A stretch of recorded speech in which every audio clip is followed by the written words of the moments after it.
To start off with, I thought it would be best if I just listed some of the most basic things that anyone would in an introduction.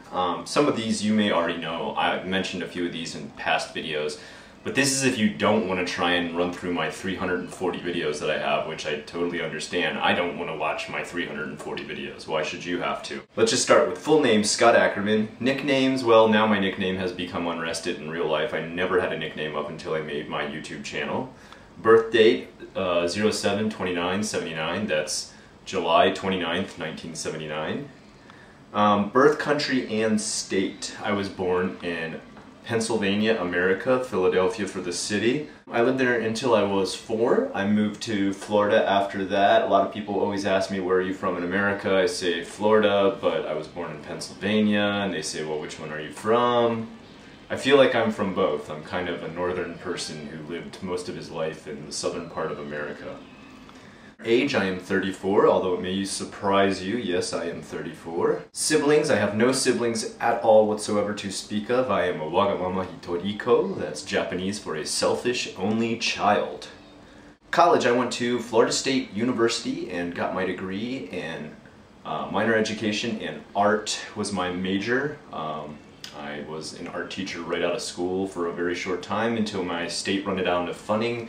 I lost my job due to the state running out of the funding. I worked as a property management specialist until I realized, what the fuck am I doing with my life? Family status, I am married now for 5 years. I've only been married one time. I have no divorces in my past to speak of. I have 2 children. They are wonderful, ages 1 and 3, and they keep me very, very busy. Job history, my job history would take an entire another video to make.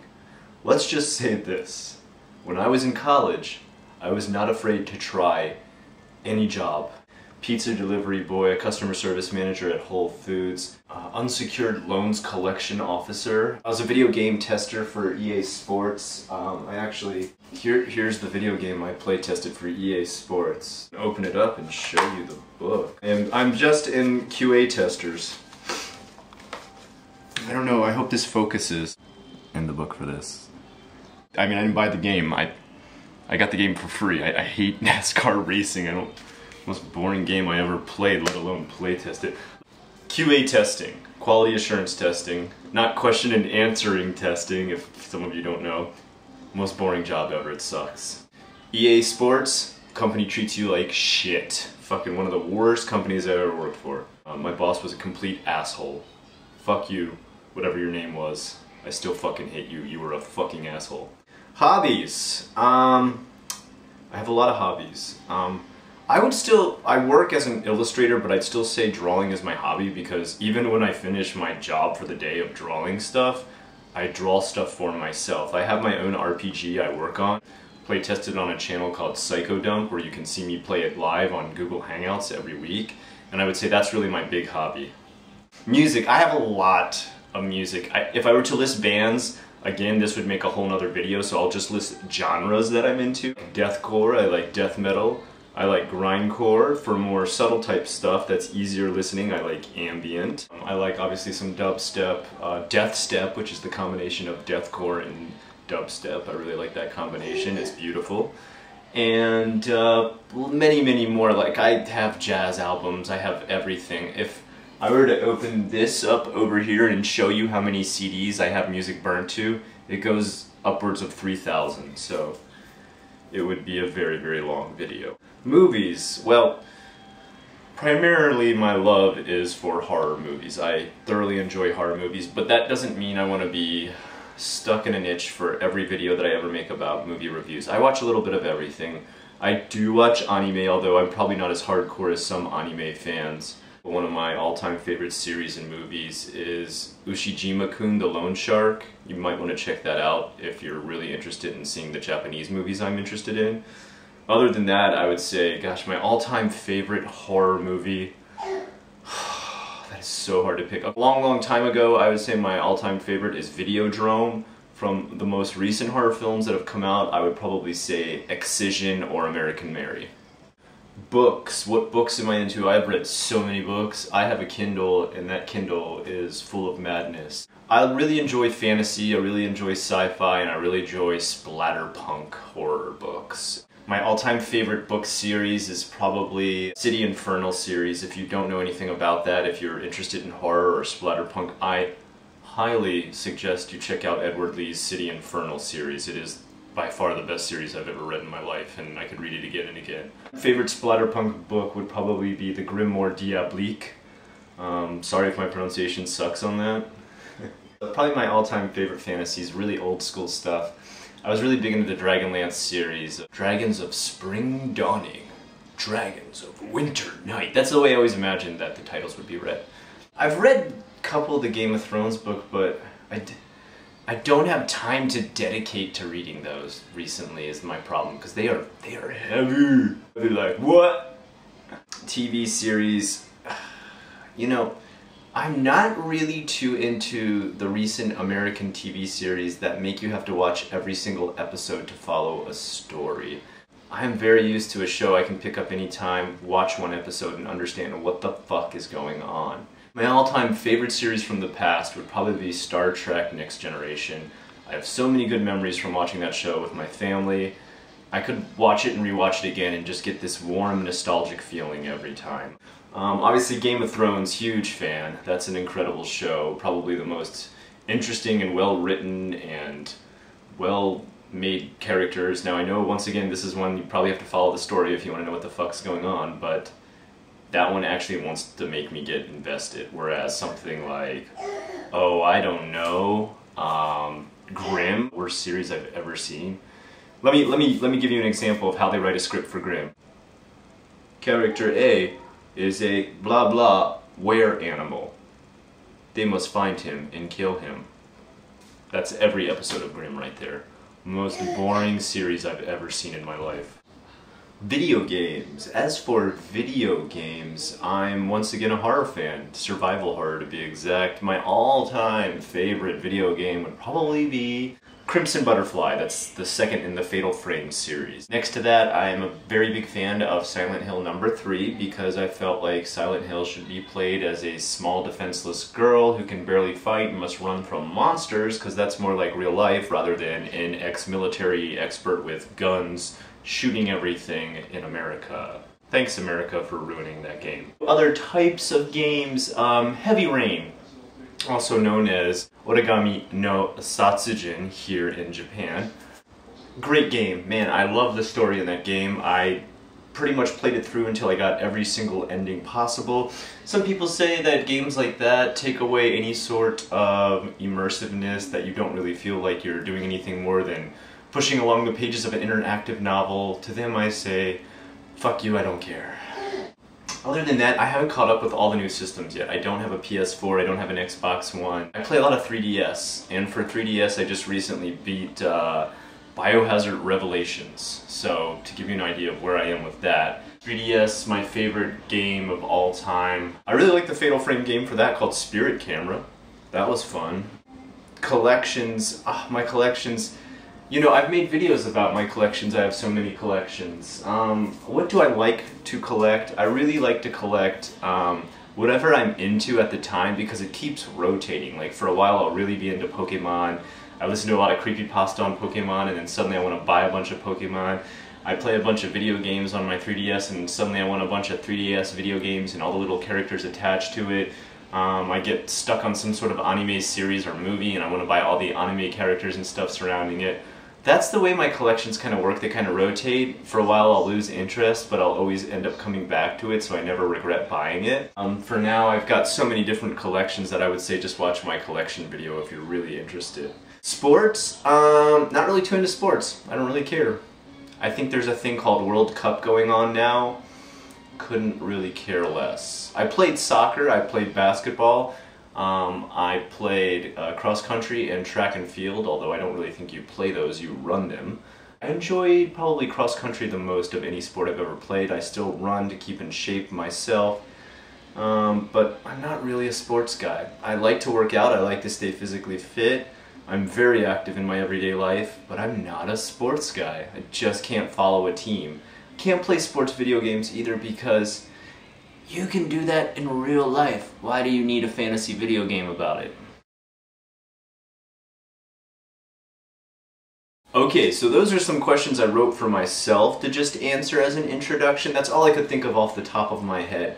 And then I opened it up to the audience that has me added on Facebook and just said, you know what guys, send me the questions you want to know about me, because number one, I feel a little bit arrogant saying, hey, this is all the stuff you want to know, and here it is. If I ask and people tell me their true feelings about what they want to know about my channel, then I'm actually genuinely answering questions that want to be answered. So let's begin with, oh, I don't know if I should say people's names.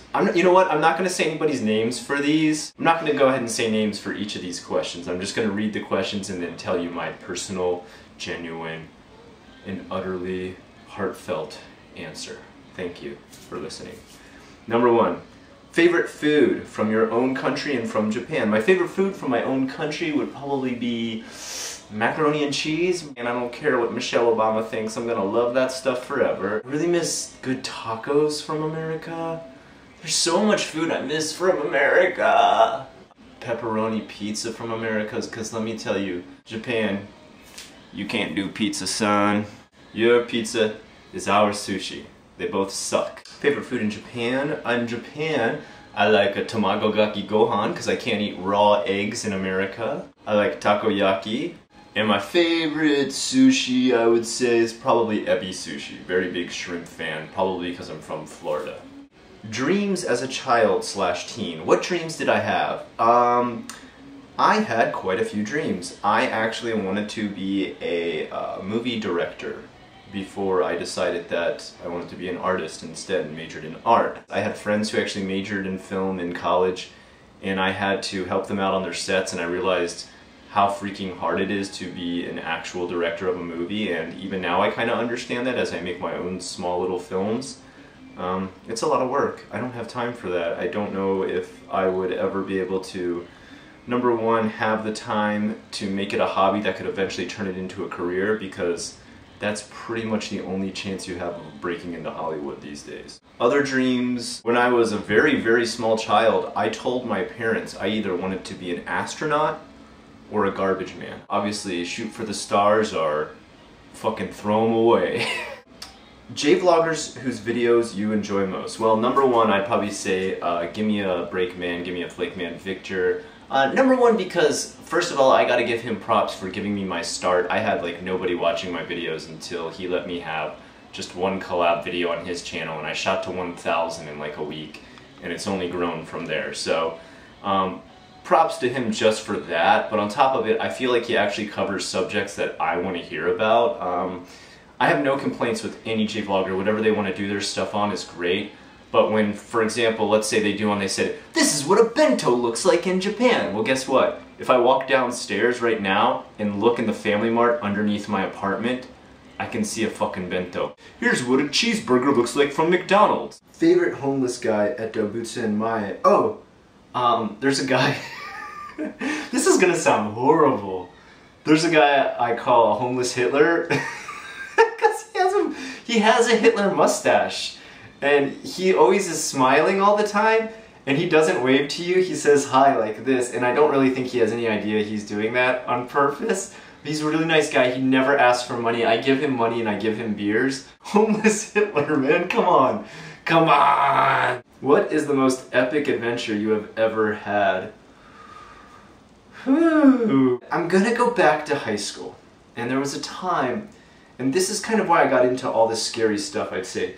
We went to a lot of different scary places that were supposedly quote-unquote haunted, and I never really did find a place that was haunted.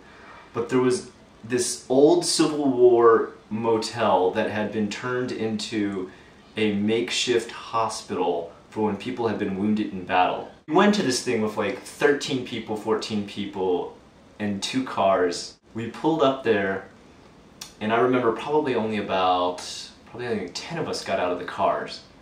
8 of us only walked up to the house, and probably only 4 of us actually had the courage to go inside, and I was one of those people. This place was horrifically fucking freaky. I mean, I don't care how much you do or don't believe in ghosts, some of the places that exist within Silent Hill scare you just by their demeanor, their disposition, the overall atmosphere of the place. And that was what this place was like. It was scary as hell. We went inside and I remember being so tense. I was constantly crouched like this, like I guess waiting for like a pounce or a jump from something. And I remember every single friend holding on to the back of my shirt. And it was like really hard to walk because I had like all this dragging weight on me. Probably I should have turned around, it was like ghost people holding on to me, right?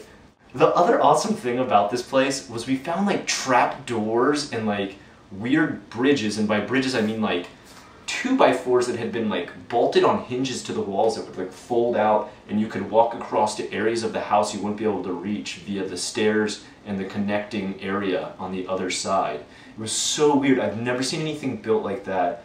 It was probably super dangerous to be exploring this dilapidated joint, but I mean it was fucking cool, and I still remember it to this day, and it inspired me to investigate everything paranormal, everything scary, a really inspirational adventure. So it'll always be in my memory. This next question deals with teaching, and they said, what was the best age to teach for you? I currently at this point in my life enjoy teaching very, very young children because I have 2 young children of my own, 1 and 3 years old. I've taught all ages. I've taught people that are like 80, down to kids that are 1.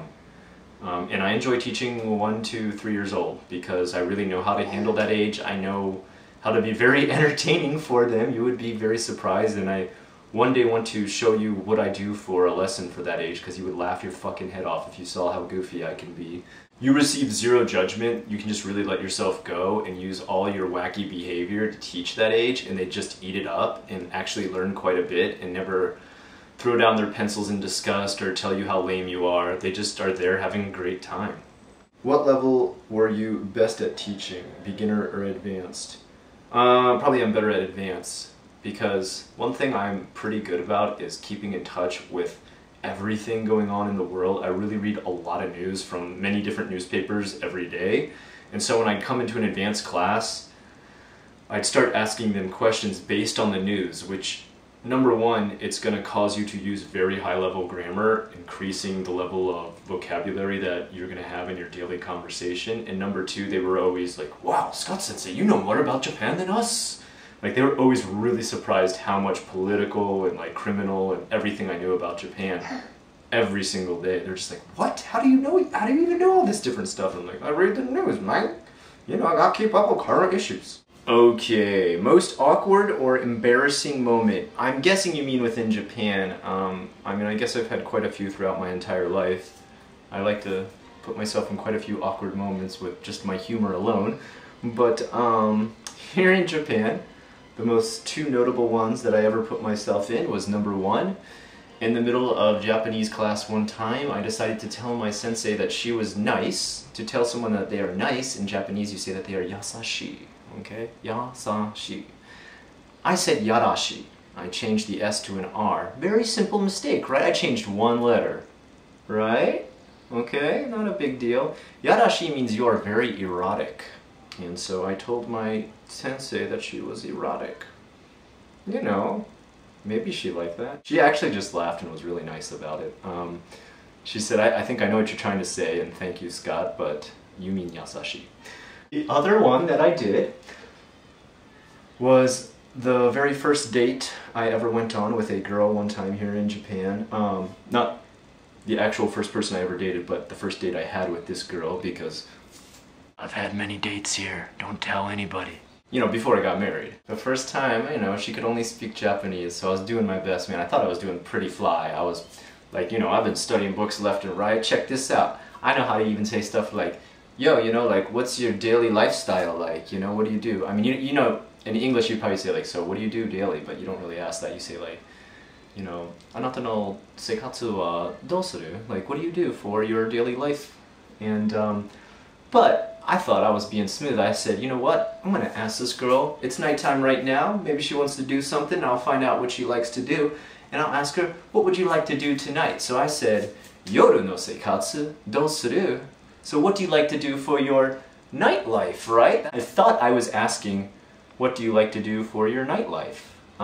Because yoru, night, seikatsu, lifestyle. Okay? You combine those two words and they actually mean sex life. I just asked her, so how's your sex life on the first date? You know, she had a very good laugh. You know, she knew right away that my Japanese is, you know, not stellar, it's not konpeki, it's not perfect, it's not pera-pera. But, you know, the date went pretty well. Long story short, I got to find out about her yoru no seikatsu, if you know what I mean. Oh! American girls, Western girls in general versus Japanese girls. Good and bad size. I have my own opinion, and it's always fun to hear what other people think. Oh my god, should I just get a noose out and hang myself right now? I'm going to be very careful with this and just start it off by saying my opinion is subjective. It's an opinion from my POV, point of view, only. It does not become a blanket statement for all gaijin. Do not hate me for anything I'm about to say. I think there's great and bad sides to both. I feel that American women are a lot more independent and have a lot more opinions than the average Japanese woman. Sorry, I just do. I feel that they stay more up to date on current news events, politics, and international worldwide events. The average Japanese woman that I met and dated when I was a single man didn't know much outside of her own country, and at times she didn't even know much about her own history of her country. And I've told my wife this, and she is very educated. My wife knows quite a bit. She's very international, and she's very, very, very well educated on history within Japan, and she would just tell me, well, those girls were stupid. Now, mind you, this is my wife talking about ex-girlfriends, so she has every right to say that. Fair enough. I'm just gonna have to agree and nod my head and be like, you must be right. I personally felt this, though, from the many, many that I dated, and I also felt that the average American woman tries to push for a future goal of a career far harder than the average Japanese women. Many, many, many that I met, they were very, very content to just be a housewife, and there's nothing wrong with that, and I think there's nothing wrong with a man who looks for a woman who just wants to be a housewife. But it just really surprised me how many wanted to be only a housewife, or just only be a mom. That's it. Because I look at my own mother, and she was an absolutely great mom. But she was also an incredible career woman too, and she still is to this day. So I'm just kind of always wondering, why can't you have both? Okay? It may not be your opinion. You want to get really angry and flame me below? Go for it. Really don't give a fuck. Going the opposite ways of pluses and minuses, I would say the average Japanese girl is more calm than an American woman. They tend to let certain emotions roll off their back like water off of a duck's back, okay? They're very, very good at not losing their shit. Let's put it that way. They're very forgiving. They're very cool-minded in a lot of their decisions. Don't get me wrong, man, I have met some fucking crazy bitches here. But for the most part, and I'm making a generalization, they also tend to be more caregivers. And this may come from the fact that a lot of them want to be actual housewives and mothers, caregivers as a full-time career. I feel as though the girls that I dated that were Japanese girls took far better care of me than the American women did. Like, they really went out of their way. Like, you know, I never asked for this stuff, but they would like cook for me and massage me and like just have everything ready for me when I got home, or go out of their way to pick stuff up for me before a date started. And I just was kind of like flabbergasted, like, wow, you treat me like a king over here. Now, this sounds shitty and you may hate it, but we are 1 in a million over here as white gaijin. So there may be some part playing into that, and I'm just using the fact that we're fucking really rare, okay? Don't blow your shit over the fact that I'm, you know, saying, whoa, look how special I am. I'm not special, I'm just Scott. I'm a gaijin in Japan, I just happen to get over here. But I am very rare in Japan, so that may be the reason that they're fussing a bit more over me. Maybe if I was just like, you know, salaryman Takehiro, they'd be like, fuck this guy, cook your own shit. You know, there's a lot of factors that go into every aspect of dating, how you perceive people, and the people that you date too, and the people that you magnetically attract, okay? By the time I got here, I was a lot more mature. When I was in America, I was not so mature with the women that I chose to date, and I dated a few crazy fucking bitches, man. I'll put it to you that way. By the time I got to Japan, one thing that I really realized is there was certain personality types that just didn't fit my personality type. I had already dated those people in America and didn't know that. So that kind of fouls up any of the statistics or anything that I'm putting into this opinion. And just so you know, I love you both equally. What motivates you? What motivates me? There's a lot. There's a lot that motivates me. I mean, my family motivates me. I want to take care of them. My job motivates me. I want to get it bigger and bigger and let it grow more and more. And you know, I've just started kind of my own companies in a way. I've started my own studio, which will lead to commissions. That kind of makes it like my own company. I want that to be growing every day, so that motivates me. I want to keep getting better at art because you can always keep getting better at any talent that you have. I do believe art is a talent of mine. I think I'm somewhat decent at drawing, but I want to get way better. There's artists I look at and I feel like, wow, Scott, you can't draw anything. Look at these guys. These guys are incredible. They blow you away. And it's true. Now, I work a certain specific niche art, and that's where I can get my stuff published, but there's still many artists I aspire to be as good as. I'd say at this point what motivates me is my life, my family, my talents, my hobbies, and any little extracurricular activity I have outside of my normal life. For example, this YouTube. Another thing motivating me is I want to get it bigger and bigger, grow my audience, and one day, like I've said before, get 100,000 subscribers. We'll see. But in the meantime, it's great motivation. Do you like anime and manga? Yes, I do, and in the future I will make a video that covers all the anime and manga that I like, but I feel like if I go off on a long tangent right now, I'll make this video too long. It's already way too long. Are you an Attack on Titan fan? I don't know. What's my last name? Ackerman. That's what it is. I'm gonna let you guess if that makes me a fan of Attack on Titan. Do you play an instrument? Yes, I still play, hold on. Yes, I still play guitar. Favorite video game or movie soundtrack? This is gonna bum you out maybe when you hear this. I really like the EVE Online soundtrack. I also really like Deadly Premonition soundtrack. Those are two soundtracks I can just like listen to nonstop all the time, when I go to bed, anything. Deadly Premonition and EVE Online. I don't know what it is about those. I'm just in love with those soundtracks. Favorite color to wear? Gosh, I wonder. Definitely black all the time. Favorite vending machine snack? Probably 17 Ice. Man, if you ever eat that stuff, holy cow, it is good. Favorite place to go clubbing? I don't really club anymore. I'm very old. Favorite flavor of ice cream? In America, it is coffee ice cream. In Japan, it is melon ice cream. Very good questions. What is the one thing you couldn't live without? The one thing I couldn't live without? Maybe just like a paper and a pencil. I think that's it. Like, you could probably take my computer away and everything else.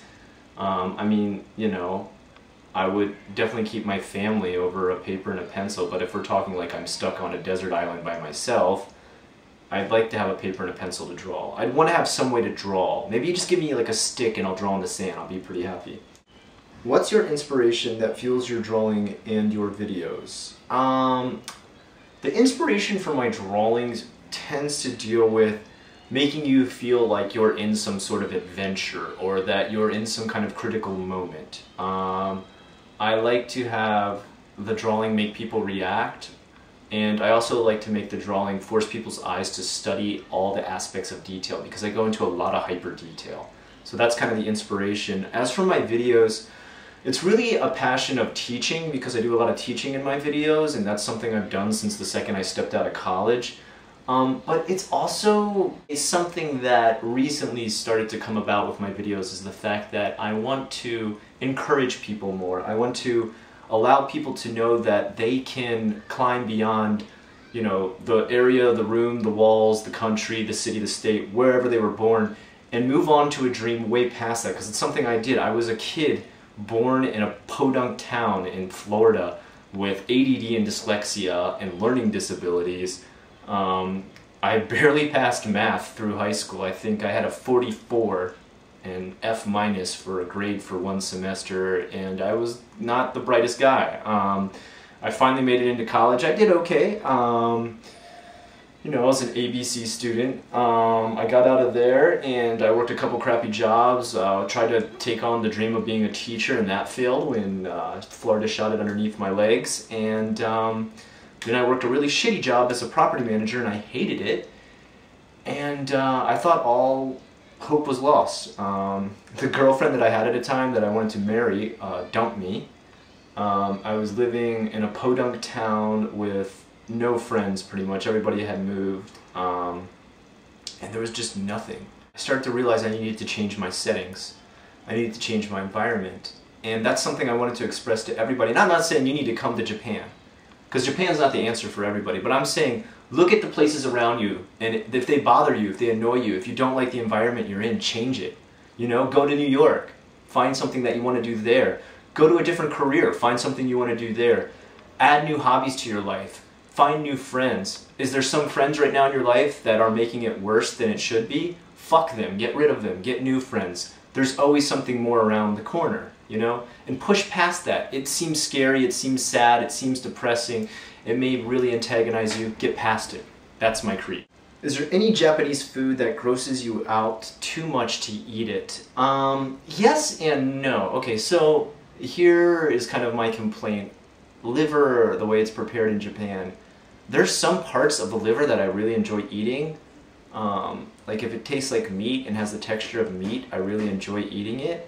But then there's like some parts of it that are like clay, and they taste okay, but the texture is like clay. I can't take that, man. It's too gross. That's it. That's the only one that really bothers me. Natto's okay. I can eat it. It doesn't blow my mind. It's fermented beans, for those of you who don't know. The smell's a little bad, but I can eat it. It's not something I really like, though, either.